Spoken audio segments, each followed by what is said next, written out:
You're listening to Catholic Chicago. Ahead, the Archdiocese of Chicago brings you programs about the people, events, and issues that touch our lives. Welcome to Catholic Chicago.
Chicago. Welcome to Fully Alive, the radio program of the Office of Human Dignity and Solidarity at the Archdiocese of Chicago.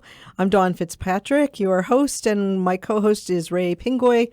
We're both from Respect Life Ministries at the Office of Human Dignity and Solidarity. Lots to say, lots to cover. How are you this morning, Ray? Good morning. Good morning. Yes, the Office of Human Dignity and Solidarity, ready and set. Oh my gosh. Yes. I can't believe it's already April. I know. It's crazy. And we had snow flurries. So it's supposed to be spring, but that's Chicago for you. Right. Yeah, the first time I moved here, they said, if you don't like the weather, just wait 5 minutes. That's pretty much true. Accurate. Yeah. And I was thinking, well, isn't it that way everywhere? But not in the way that it is in Chicago. It's definitely unique here. That's for sure. Okay, so we have a very, very full show. I always start by saying we have a full show, but I think today is super full. Yes. We have a couple of coworkers to talk to in the first half of the show, and then we're going to talk to somebody from the USCCB in the second half of the show. So why don't we jump right into it, Ray? Can you introduce our first guest? Yeah, Father Dahm, Father Charles, Father Chuck is what we call him. Father Charles W. Dahm, OP, is a Dominican priest and Chicago Archdiocesan Director of the Domestic Violence Outreach. For 21 years, he has been a pastor of St. Pius V Parish in Chicago, largely Hispanic parish in Pilsen neighborhood, where he developed the largest parish-based domestic violence program in the U.S. And since being pastor, he has preached on domestic violence at all weekend masses in more than 175 parishes in the Archdiocese of Chicago, and 4 ministries in approximately 100 of them. Wonderful. Father Chuck, welcome. Thanks for being here.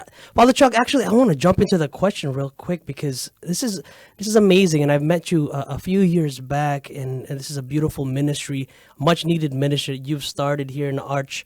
How did your domestic violence ministry get started? Well, really, when I was pastor at St. Pius V Parish in the Pilsen neighborhood, I hired a pastoral counselor. Mm-hmm.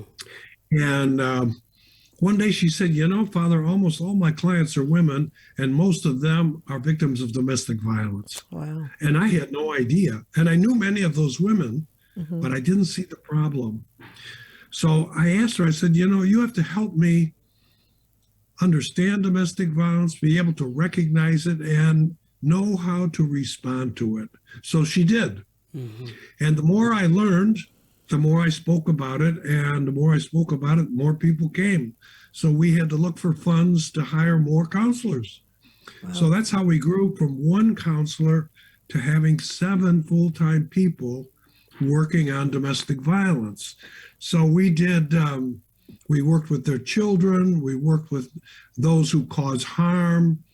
We worked with depression because that's one of the effects of the trauma that victims suffer, as well as the children. And we worked on parenting because most of these folks were also dealing with problems with their children as a result of the conflict in their homes. So that's how I got involved in it, and I built up this program. I had to raise the money outside our parish because our parish was pretty poor, but I found grants in various places. A lot of it was government grants, and the organization still continues. Wow. And so are there a lot of parishes involved in this at this point, Father Chuck? Well, when I finished being pastor around 2007, I decided I needed to take this on the road as my, I was in my 70s at that time, and I decided I'm going to go out and see if I can spread the word about this ministry, because the Catholic Church in general was not, and largely still today is not doing much about domestic violence. I mean, Chicago right now is way out in front as dioceses go in doing something about domestic violence. There's no diocese in the United States that even comes close to what we're doing. So, but I knew I had to develop a model that would be more acceptable in parishes. They're not going to raise the money. They're not going to hire counselors. So I developed a model which is free, doesn't cost any money, and it's focused on three things. One, raise awareness about the problem, because if the problem is being talked about and recognized, that frees up victims to come forward. That's a good way to open up the door for them. Secondly, they have to connect to services. And the Archdiocese of Chicago is very fortunate because we, in our geographical boundaries, contain about 35 to 40 domestic violence service agencies. So we don't have to create another agency or have every parish have its own services. They can connect to existing services, but they have to show the parishioners how to do that, make it easy. And then finally, how to promote prevention. And that's primarily with young people about how to understand healthy relationships and avoid unhealthy ones. So I began preaching on this in parishes, and I found a tremendous response. Meaning, you'd think a lot of pastors were very hesitant to have me come in and talk about this so-called controversial topic. But actually, I got tremendous positive results or receptions. I mean, I would say at least half the time I preach on this, I get applause for my homily. People are so happy that the church is finally dealing with it, because most people know somebody who is either in it or was in it. Sure. So they have the experience. Well, this is such an important thing for people to recognize, that the church has resources like this that we can offer. People don't have to just flounder when they're experiencing a problem or reaching out to friends and where can I go? And at least their friends can say, come to my church. We have all these resources for you. So it's great that, and we have it right here. We were just looking at your webpage. Oh my goodness, so many things. Great resources in Yes. there. Yeah. Awesome. So our webpage has more resources than many domestic violence service agencies.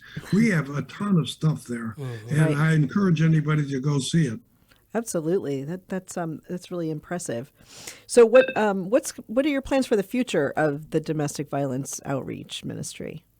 Well, we because of COVID, we've been kind of diminished in what we're able to do, primarily because attendance in churches is down. So going to churches and preaching about this is somewhat limited. And then because of Renew My Church, meaning the whole program of combining parishes, that's put a lot of parishes in transition, and consequently they have a lot of other issues on their plate to be dealing with. So they're not interested in talking about domestic violence. So we've been kind of held back on continuing the ministry of awareness and connecting to services. But we are working on the prevention part a lot. So the Center for Disease Control had a whole 9 year period of developing a curriculum that would help kids in 6th, 7th, and 8th grade understand healthy and unhealthy relationships. So we have that curriculum now. It was released in September of 2019. So we are working with schools, Catholic schools primarily, but this fall we're adding public schools, which are piloting this curriculum here in Chicago. It's totally free. It's not a lot of classes. It's 7 classes in 6th grade, 7th grade, and 10th and 8th grade.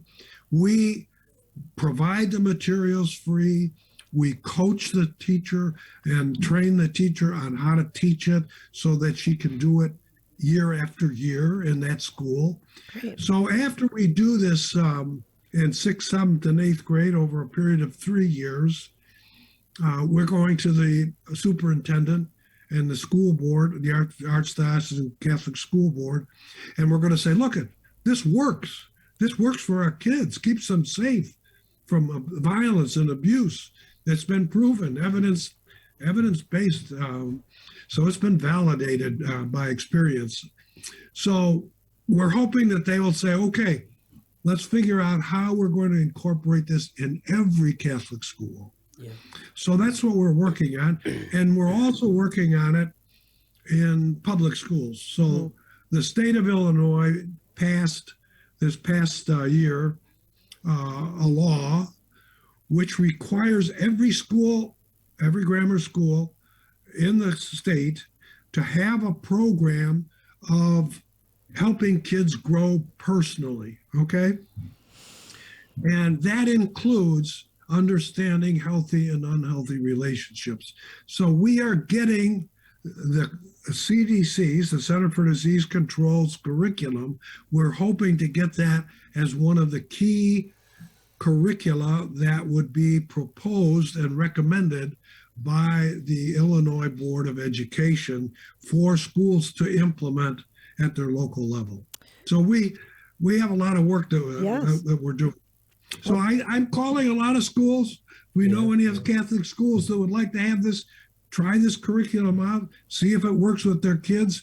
We have some experience because, for example, St. Agnes of Bohemia School in Little Village did it, and they were just ecstatic about it. I mean, they had parents in 5th grade saying, I want my kids to get this, you know. That sounds great. But we started in 6th grade, so we said, sorry, next year your kid will be able to get this curriculum. Okay, well, and a couple of things I heard you say. You kept saying the word free, which we know free isn't really free. There's a way that we have to raise money in order to provide free services like this. And I know that you are just about to host a gala event that is to raise money for everything you do and to honor your birthday. It sounds like you're having an important birthday come up. So why don't you tell us a little bit about that gala? We have like a minute left so we can get everybody at that gala. So yes, there's the sign for our gala is on May 1st. It's a Sunday. It's a brunch at 11 o'clock at the down around, it's right off the Stevenson in Harlem.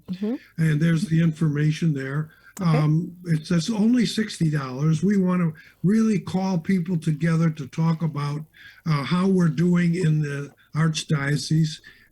We have a raffle connected to it.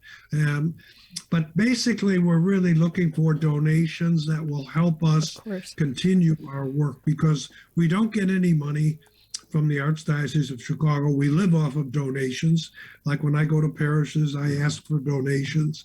And we've got a donor base now where we ask periodically for donations. So at this brunch, we will have presentations on a few things about what we're doing and an update on what the organization is doing, but also there'll be some educational stuff.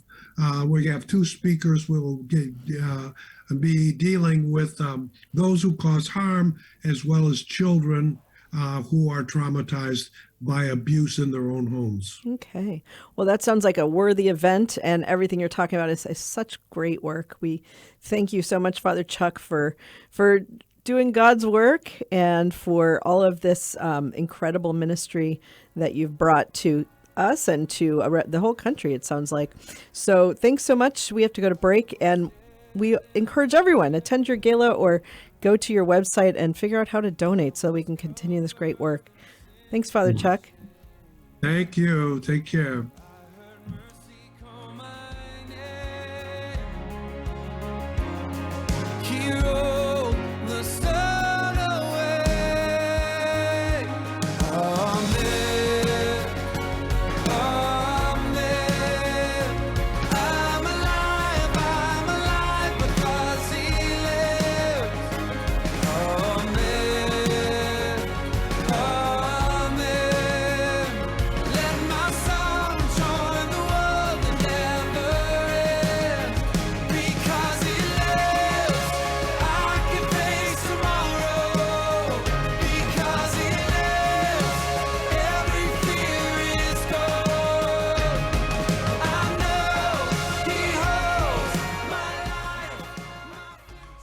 Did you know that Catholic Charities accepts car donations? If you're ready to free up space in your garage and put a stop to all those expenses that go along with owning a car, we will gratefully accept your donation, whether the car is running or not. You choose a pickup time that is convenient for you, and we will make the donation as easy as possible, free of charge. You'll receive a charitable donation receipt as well. We accept all types of vehicles nationwide, and you will know that your donation is made to Catholic Charities, an agency you can trust. To learn more about donating your car, call 877-786-4483. That's 877-786-4483. Thank you.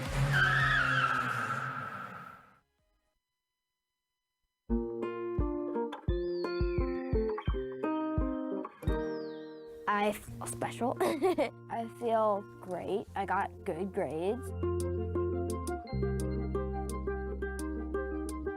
We've seen a huge surge in our kids now meeting or exceeding grade level. Come check us out. You may have never thought we were an option before.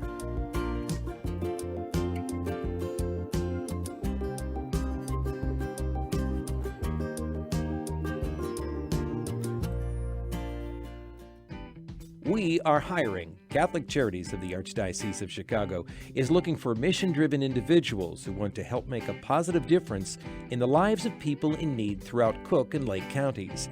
Be part of a diverse, talented team of professionals in the largest human services organization in the Midwest. We are dedicated to helping people chart a more stable, happier future for themselves, and we accompany anyone in need, regardless of faith, gender, race, or ethnicity. Competitive salaries and generous benefits add to the satisfaction you'll have every day knowing that you're helping us amplify our impact in Chicago. To see our list of employment opportunities, visit CatholicCharities.net.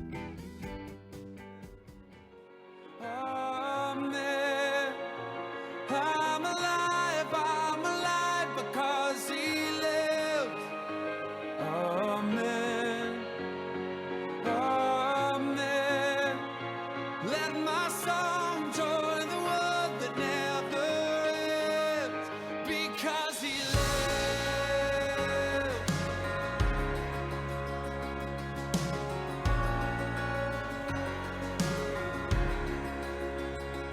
I was dead in the grave. Welcome back to Fully Alive, the radio program of the Office of Human Dignity and Solidarity at the Archdiocese of Chicago. You are listening to Dawn and Ray from Respect Life Ministries, and we just had a wonderful talk with Father Chuck Dahm about domestic violence outreach. And our next guest is another colleague of ours from Amate House, Jeannie Balanda, who joined Amate House in the fall of 2016. She has over 30 years of experience in nonprofit management.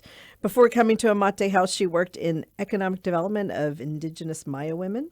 And prior to that, she was the executive director of a college readiness and support program for underserved minority youth in Chicago. She started her career in the nonprofit sector as a Peace Corps volunteer in Guatemala. She has a Bachelor's of Science in Journalism and MBA and Master of Nonprofit Administration. When she's not working, she loves to cook, follow politics, and spend time with her family and her beloved dog, Grizzly. Welcome, Jeannie. Hi, Jeannie. Welcome. Thank you. How are you today? I am fine. Thank you. Great, great. So we're hoping to hear a little bit more about Amate House and then to talk to everybody about an event you have coming up. So first of all, why don't you tell us quickly the mission and the work you do at Amate House? Sure. So Amate House's mission is to develop young adult leaders into lifelong social justice advocates who serve their communities while deepening their faith. Ultimately, we aspire at Amate House to build a more just and loving world. And so our model is that we're a year-long social justice leadership development program for young adults between the ages of 21 and 29. And our model is based on three tiers. So we have full-time service, faith formation, and community living. And young people come to live in our residences for almost a year. It's a little under a year. And they go out and serve in the community during the day. And then at night come home and talk about what they're learning in the community and really go through an intensive leadership development programming. We have lots of workshops that they go through, retreats, in-service trainings. And so it's a year on. It's definitely not, it's definitely a very, very busy year for our fellows. Jeannie, I know a few of the fellows, and can you maybe highlight, maybe focus on a few of the impacts of the work that you guys are doing in the Archdiocese of Chicago? Sure. So Amate House has been operating since 1984. And so since that time, over 900 fellows have donated more than 1.5 million service hours to Chicago and the Archdiocese. That service is valued at over $44 million. Wow. And over 1 million people have been impacted by the work of Amate House in the Archdiocese and at Chicago at large.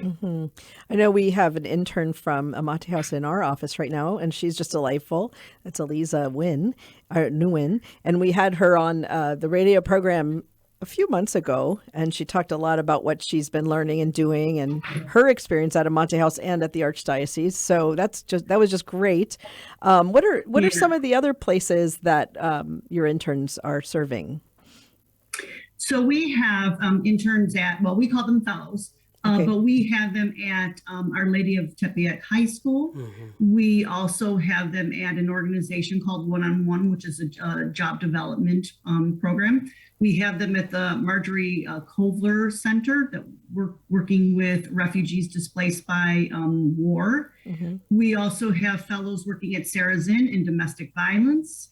And on a host of other places. We also have fellows working at the Academy of St. Benedict the African. So across the Archdiocese and then in organizations throughout Chicago as well. That's great. Just as a curious question, getting to know Eliza, she's not from the Chicago area, and I know a few of your past fellows as well. They're not from the Chicago area. How are you connected with some of these universities, maybe some schools around the nation? Yes, we recruit at Catholic universities throughout the U.S. And state schools as well. They don't necessarily have to be Catholic, but that's generally where we get folks from. And we are recruiting throughout the U.S. Since the pandemic, we've not had as much time on campus as we would like, but we've been doing that remotely and virtually. But yes, a lot of our fellows come to us from schools that are not in Chicago. In fact, we wish that we could recruit more in Chicago. We would love to have more of our local youth participating in the program. But we are very connected to universities like Notre Dame and Boston College and University of Dayton.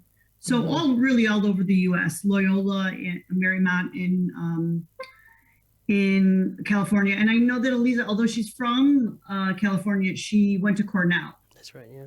So, and I know that the Arch would love to keep her, but she, I think, wants to just get out of our bad weather. Go back to California. Yeah, we keep begging her to stay. We've got a couple of openings in our office. We're like, wouldn't you like one of these? She's just been so wonderful to have around, and she's just pitches in and helps all of us. So Yeah, it's been a perfect fit for her, and I don't blame her wanting to get rid of, get away of this Chicago weather. Yeah. I Right, mean, honestly, it's April 1st. What is going on?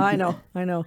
So tell me, what usually attracts a young person to even apply to be an Amate Fellow? Well, I think these are people who are very, very service-minded and justice and social justice minded. Okay. And they want to give back, but they also want to learn. So we always say at Amate House that we're not just coming in and doing service, but our young people they're serving alongside leaders in the community, and they are learning more about social justice issues during this time that they're at Amate House. And Amate House has, over the course of the last a year and a half, made a commitment to become an anti-racist organization. And I think that is something also that our fellows are very drawn to, our work toward anti-racism and being accountable to communities of color. Well, I know Ray spent some time in a missionary position. Oh, that didn't sound right, did it, Ray? Sorry, he was a missionary. Sorry about that. He was a missionary right out of college, and Did, yeah. and it's some of that kind of work, right, Ray? What attracted you to that? So. Yeah, it's exactly what Jeannie mentioned. I know I had that. I had a heart full of love, of service. I wanna see what God is calling me to do, and this is just a great opportunity for them as well, for young people getting out of college, just wanting to see kind of like the discernment process. It's part of their discernment process to see where God is calling them in their phase of life. Yeah. Yes. So it seems that it's a great benefit for a young person to have that year to really think about where God wants them. So, and again, this is something that they're donating their time, and it is something that, just as with when we were talking about domestic violence in the last segment, it's important that it's funded. So I know you have a funding opportunity coming up, which represents at least a third of your funds for the year, the Amate Magic. So do you want to tell everybody about that? Yes. So through our annual gala, which has been a virtual gala the last 2 years, but this is the first year that we're going back since 2019. We're going back live, and I'm going to be in person and getting back together with all the people that support Amate House over the years, and just going to have a great time in support of the mission of Amate House. So Amate House is a self-funded ministry of the Archdiocese. That means that we raise all of our funds, and we do that through the institutions where we place our fellows. They give us I would say like a stipend to have that person at their site. And we also raise funds through individuals, corporations, and foundations. But a third of our revenue comes from our event. And this event is going to be a lot of fun. It's going to be on April 30th at Venue West in Chicago, in the Westtown community in Chicago. Great parking. We have parking close, and the food is wonderful. We'll be having a comedian who's going to be hosting our show, Michael Isaac, and we will have Audiomatic, the band, who will be leading us into the wee hours of the night with all kinds of good fun.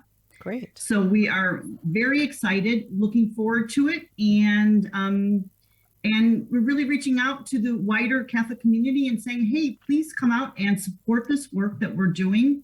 Because when you support Amate House, you're also supporting the organizations where our fellows are serving. Right. And so it's a win-win for everybody. And we are really looking forward to getting back together again. Wonderful. Yeah, get more information out there as well. You guys have a beautiful website, amatehouse.org, AMATE house.org, amatehouse.org. Check it out. Okay.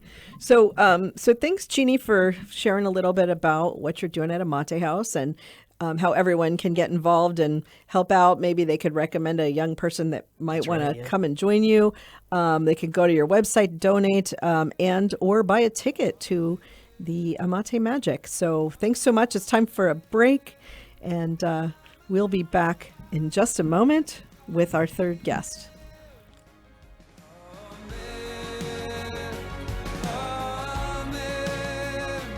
Let my sound join the world and never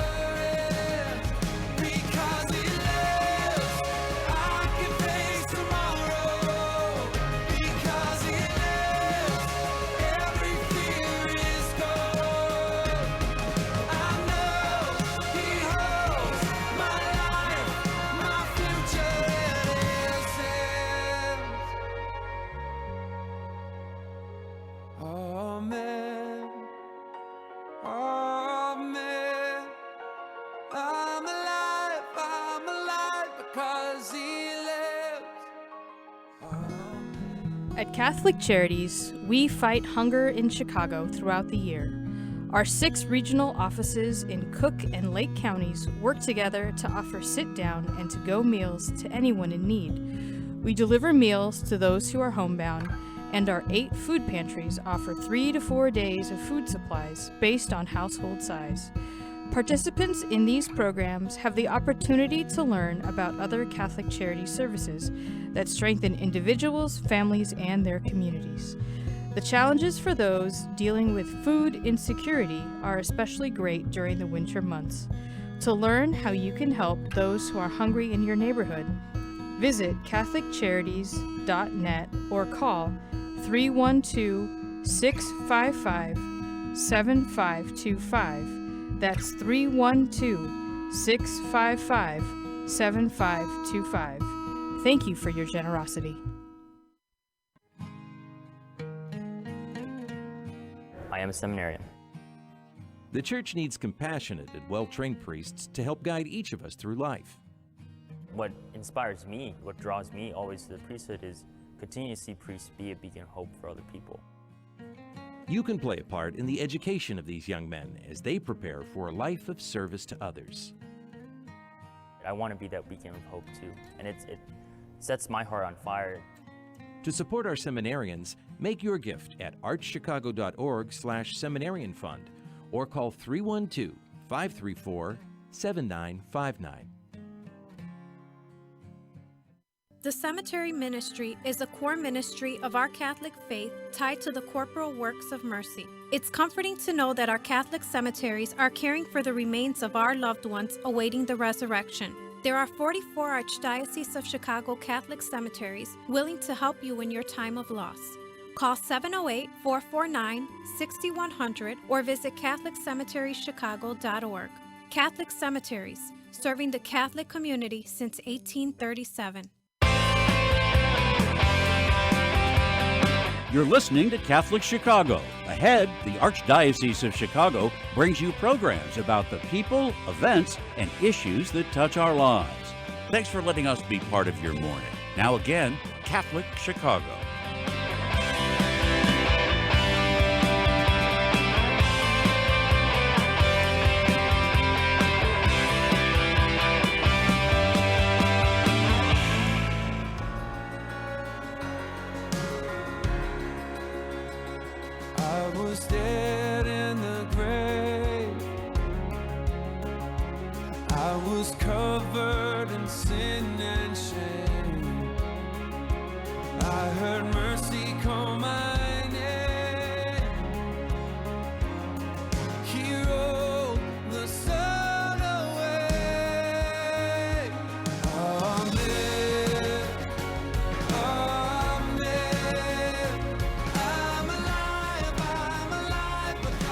Welcome back to, I kind of got close to the microphone there, didn't I, Ray? Welcome back to our final segment of the Fully Alive radio program at the radio program of the Office of Human Dignity and Solidarity at the Archdiocese of Chicago. We are Dawn and Ray from Respect Life Ministries, and we had a very enlightening first half of our show in talking with Father Chuck Dahm from the Domestic Violence Outreach and Jeannie Balanda from the Amate House. And the great work they do. And so now we'd like to talk a little bit about some important things that are happening here in the United States as far as abortion law and some ways that we as the church can respond to assure women that the universal church is wholly and completely behind women and for women. And in order to discuss that a little more elaborately, our next guest is Kat Talalas, who is Assistant Director for the Prolife Communications at the U.S. Conference of Catholic Bishops. She previously worked in law in New Jersey, as a journalist in Washington, D.C., and as a legislative assistant in Congress. Most recently, she served as program coordinator and media trainer for a women's pro-life nonprofit organization. She graduated with high honors from Rutgers University with a BA in English and received her JD from the College of William and Mary School of Law. Her writing has appeared in a variety of secular and non-secular publications, and she joined us at the USCCB in 2018. And Kat is just awesome. Welcome, Kat. Welcome, Kat. So nice to see you. Thank you so much. I think you're awesome, Dawn. I've had the pleasure of meeting at least one of the co-hosts here, yes. And really impressed by what you guys are doing in Chicago. Well, thank you. And we are so excited to be talking about what's happening in that Dobbs case at the Supreme Court right now. So we've had guests on in the last few months talking about it. So why don't you just quickly tell us where we are with that, and then we can go from how the church is responding. Sounds good. So going back a little bit in time, in May of 2021, the Supreme Court agreed to hear the Dobbs versus Jackson Women's Health Organization case. And this case is about a law in Mississippi which bans abortions after the baby reaches 15 weeks. And Jackson Women's Health, which was is the only abortion provider in Mississippi, sued, saying that the law violates Roe v. Wade. And so in response, the state of Mississippi basically asked the Supreme Court to overturn Roe as bad law, or at least to allow states to limit pre-viability abortions.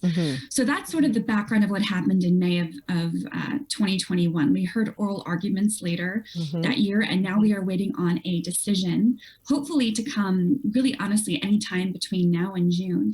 And so it's a very exciting time. And what a decision in that case, then could mean is that every state will be allowed to decide which restrictions it will have on abortion. And in states, like California or Vermont, there might be no restrictions at all. Abortions could be permitted up to, at least 24 weeks or later.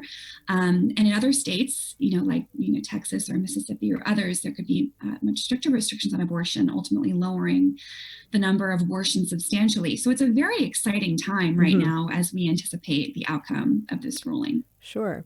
Well, we had a guest on a few months ago who is also a lawyer, and he's from Illinois Right to Life, and he actually did his work in Roe versus Wade and in the law around it. That's what he did most of his studies on. So he's very excited about what's happening. And his premise is that if the Supreme Court weren't pretty close to overturning Roe versus Wade, they wouldn't have taken the case. That's where he is on this, which is very hopeful.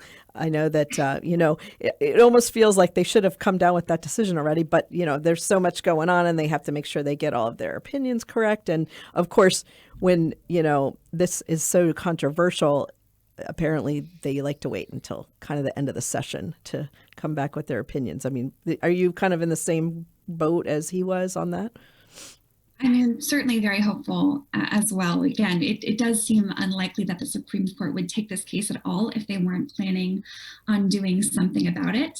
That said, we really don't know. We don't know can't exactly anticipate what's going to happen. Sure. But it is a moment, certainly for hope and certainly for prayer. And as what you said in the latter part of what you just commented about the Supreme Court not really taking up a lot of these decision days about the more controversial social issues until the end of the term. I mean, that's definitely true. That's what we've seen. A lot of the time they do wait until June. But again, sometimes like to surprise us. It could come out, much sooner than that.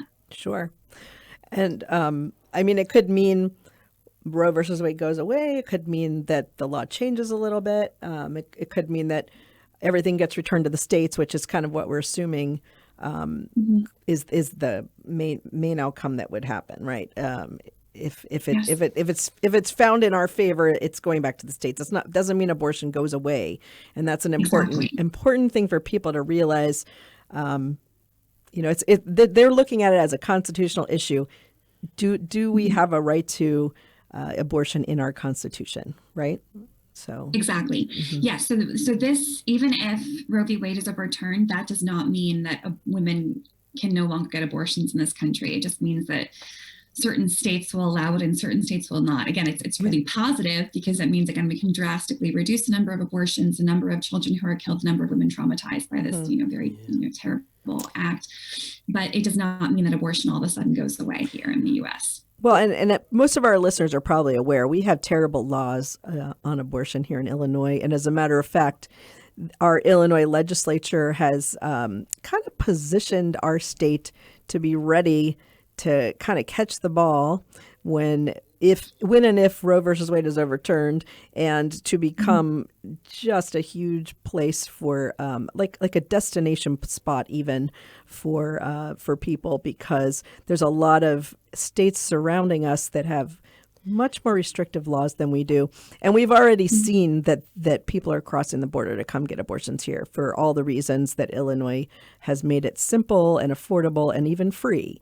So, and unfortunately, young girls don't even have to tell their parents about it anymore. They can just come on in and get it done. So it's a real shame. Are you seeing any way, Kat, are you seeing any way of some of these parishes, some of these archdioceses, these organizations that are preparing for this? As Don mentioned, it's different here in our state. It might be completely different, as you mentioned, in Texas as well. What can we do now as we're anticipating this great possibility of this case, right? I mean, that's a fantastic question. And I want to address the first part of what you and Don said, which is that in Illinois specifically, things look hopeful. In fact, there might even be more abortions in Illinois now, which is really scary, right? That's a frightening prospect. But overall, we should still recognize that having Roe v. Wade overturned will still ultimately reduce the number of abortions. It won't just relocate them. There are a lot of women who are choosing abortion because they're pressured. I mean, some statistics say up to 60% or more feel some kind of pressure to get an abortion. And so when they are in their state that maybe does have restrictions on abortion, a lot of them are happy to hear when they go into the clinic that they can't get one, that they're too late, right? And so actually it's, there are a lot of women who are very angry, right? Okay, got a little freeze there. So I think that the point we're trying to make is that this will give us a lot of opportunity to work with women to help them to understand what the issue is. We're going to take a quick break and see if we can get Kat back, and we will continue with things we can do to help women with this hopeful change that could be coming. Amen. Amen. I'm alive because he lives. Amen. Amen. Let my song join the world that never ends because he lives.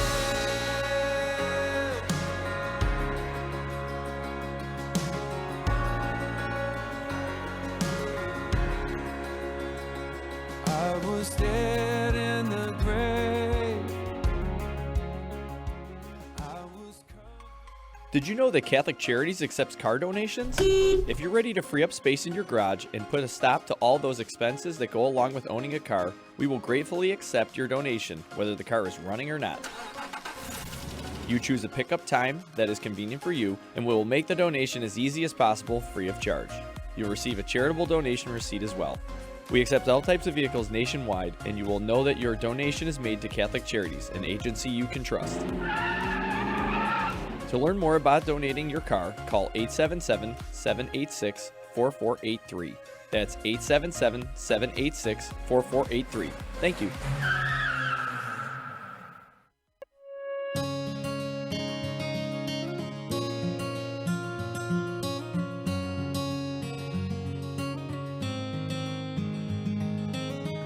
Welcome back. Es fabuloso verlos. Dobrze jest znowu być razem. It's good to be together again.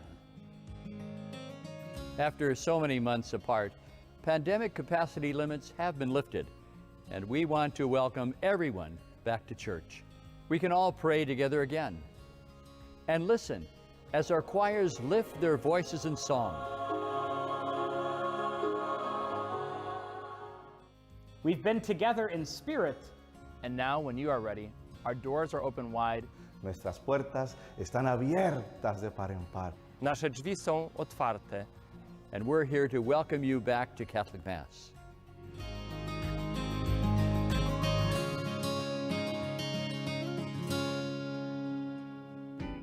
We are hiring. Catholic Charities of the Archdiocese of Chicago is looking for mission-driven individuals who want to help make a positive difference in the lives of people in need throughout Cook and Lake counties.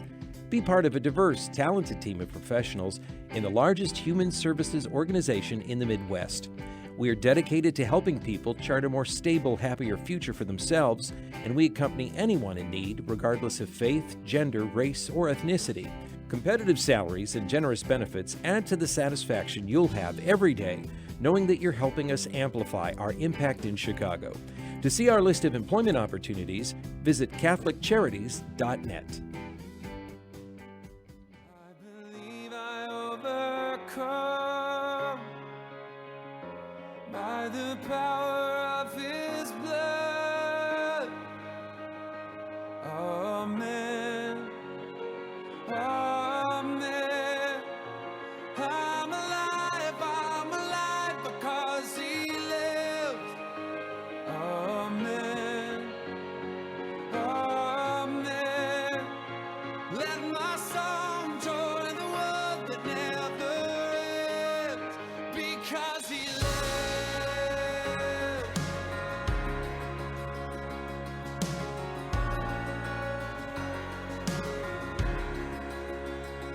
I was dead in the grave. I was covered. Hello, everyone. Once again, you're listening to Fully Alive, the radio program of the Archdiocese of Chicago's Office of Human Dignity and Solidarity. And you have Dawn and Ray. We were talking with Kat Talalas from the USCCB's Prolife Secretariat. We lost her on video, but we still have her on audio, right, Kate? Kat? Sorry. Are you there, Kat? Yes, I'm here. Okay, great. I'm so sorry. For some reason, my internet very suddenly and abruptly cut out, so I'm here on audio. That's okay. That's why we have so many options of technology these days, right? So that's cool. Praise God. Very, very good. All right. So you were getting going talking about some things that about women often going into a pregnancy center and realizing they're too late, and it's a great thing. I think that's where we left off. They're too late to get an abortion. Exactly. Yeah. I just wanted to encourage everyone listening that even though it seems like in Illinois, things will certainly get, darker and the demand for abortion will go up in this state. Overall, the abortions in our country will be decreasing. And there are absolutely things that can be done in Illinois and states like Illinois that are kind of promising to be these sort of sanctuary states on abortion to prevent abortions from happening because, there's still so many opportunities to protect preborn children and women, no matter what the legal situation of your state. And again, where sin abounds, grace abounds all the more. And this is really a key moment for the church to come together. It is.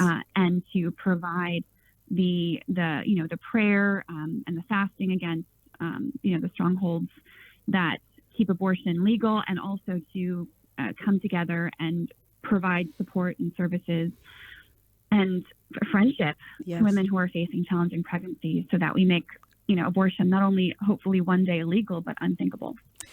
Well, absolutely. And I think it's funny because, of course, we've always done these things, but it's almost like some of these things that we've been doing all along have been the best kept secret in the church for whatever reason. People think, people think the Catholic Church doesn't like women and they enforce them to carry their child to term, which is couldn't be further from the truth. So, these are things we've always done, but now we're working to highlight those things so that people know they can come to us and we can help them. So why don't you kind of talked about two things we can do. There's prayer and fasting, and then there's also offering resources and making sure that women have everything they need to choose life, right? So absolutely, yeah. So why don't you talk a minute about the prayer? Yeah, go ahead. Sure. So prayer and fasting, first of all, again, this is a really exciting moment. Certainly in my lifetime, this is the greatest opportunity I've ever experienced to maybe see Roe v. Wade overturned and to allow really millions women and, children to be spared from abortion. Mm-hmm. So it's a really powerful moment. It's a life-giving moment. And I think we have to read the signs of the times and devote special time for prayer and fasting, because that really is our greatest weapon in building a culture of life, fighting a culture of death, and in restoring lives and hearts, right? Prayer and fasting. And if we can do this in unity, all the better, right? Because Jesus says, where two or more are gathered in my name, there I am in the midst of them. So it's a really important time, I think, to go full throttle on these spiritual weapons of prayer and fasting in this very important moment. And the wonderful thing is that right now, thousands of Catholic, Protestant, and Orthodox believers are joining together in prayer and fasting for the outcome of this case. And you can find out more, anyone can find out more who's listening at prayfordobbs.com, www.prayfordobbs.com, where you can learn more about how this is happening. Right now we are, this Pray for Dobbs initiative, which is an initiative of really the universal Catholic Church, but also an ecumenical effort among our other, Protestant and Orthodox brethren, to help the whole body of Christ join together in prayer and fasting. We're encouraging people to fast on Fridays, to choose a special fast on that day. It can be anything, I know sometimes I choose YouTube videos or some other, fast. If people might want to do something more substantial, bread and water. I don't know what people like to do, especially in Lent, but any kind of fast, and tie that fast to the outcome of this case, and do a specific intention to tie that fast to the outcome of this case, which has so much potential to save so many lives. So that really is. I was going to say, how can people get involved in that and just start working on that now? Yeah, the best way to get involved with Pray for Dobbs is to go to www.prayfordobbs.com, where you can kind of sign up more formally. And when you sign up, you will get a monthly highlight email, which will provide a prayer focus for everyone joining together to pray for the same thing. It'll give you some background information, some updates about the case, and also, very importantly, connecting you to a monthly prayer call where everyone who's joining together, again, Catholic, Protestant, Evangelical, and everything in between, to join together in a monthly prayer call where we all pray together as a body for the outcome of this case. It's a really beautiful and powerful thing. It's one of the most powerful things I've seen in my time in the pro-life movement, to see all of the Christian believers, the lovers of Christ, to join together to intercede together for unborn and life and the well-being of women in our country. So prayfordobbs.com. That's the best way to find out more. Okay. And so also something that's happening, and we've been talking about this over the last couple of years even, is walking with moms in need and trying to get the parishes to join us in that effort. And I think we're probably going to do more with that in the very near future, because this is a great time to bring everybody together to help to take care of women in need, and to help everyone to know that the church is the place to go when you know someone who needs help. So why don't we talk just quickly how that fits into this Dobbs case as well, if you could, Kat. Sure. So Walking with Moms in Need is really a parish-based process by which parishes walk in the shoes of local pregnant and parenting moms in need.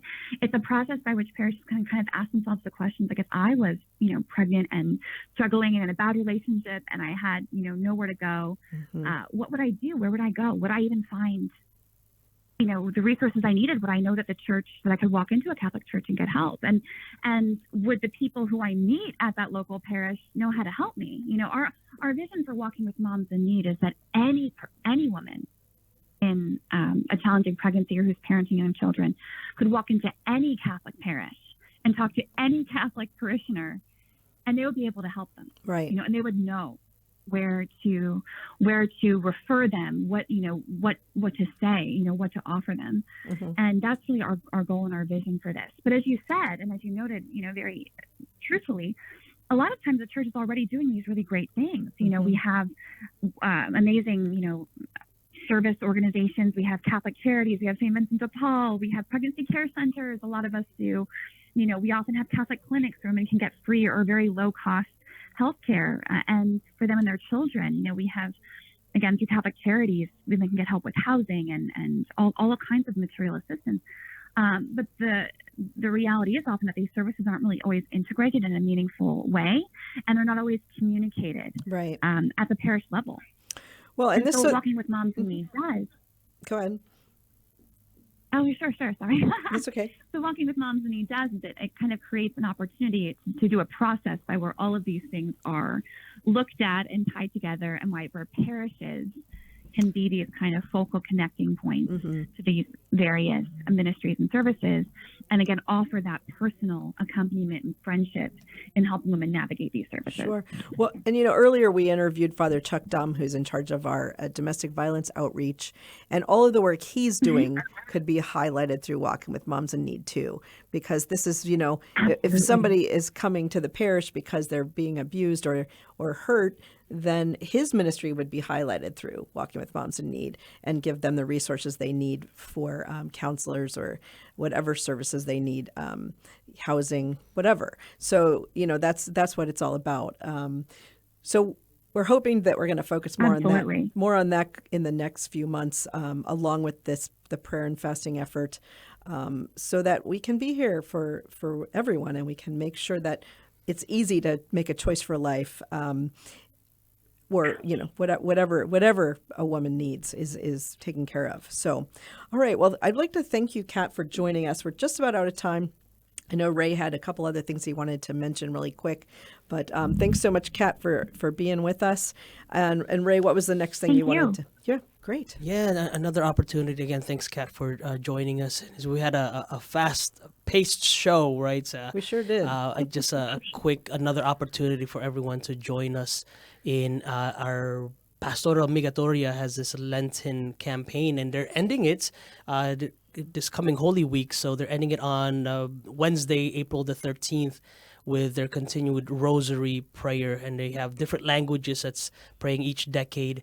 So we invite you all to be part of it. It's a hybrid event, so half will be on Zoom World, half will be on in-person live. So if you want more information about it, do contact Maru Peñeda at 312-534-8103. And on April the 13th, that's a Wednesday, it'll be live also on Our Lady of Czestochowa in Cicero. Okay. So many things coming up. As we discussed in the beginning, we have the Gala to support domestic violence outreach. We also have the Amate House Magic, which is a gala to support our mission fellows at Amate House and their work. And we're going to hope, we're praying for Dobbs. We're praying for Dobbs. Right. And Walking with Moms in Need. So thank you all for joining us today. We wish you a happy Holy Week, a wonderful Easter, and we will talk to you the first Wednesday in May. God bless. God bless. I believe in the sun. I believe in the risen one. I believe I overcome. Join us every Monday through Friday at this time for Catholic Chicago.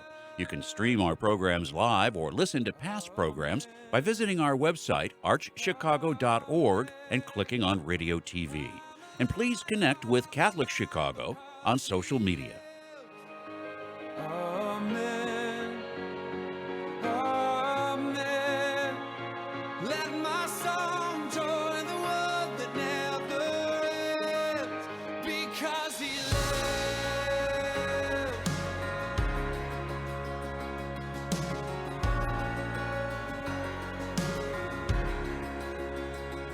I was there.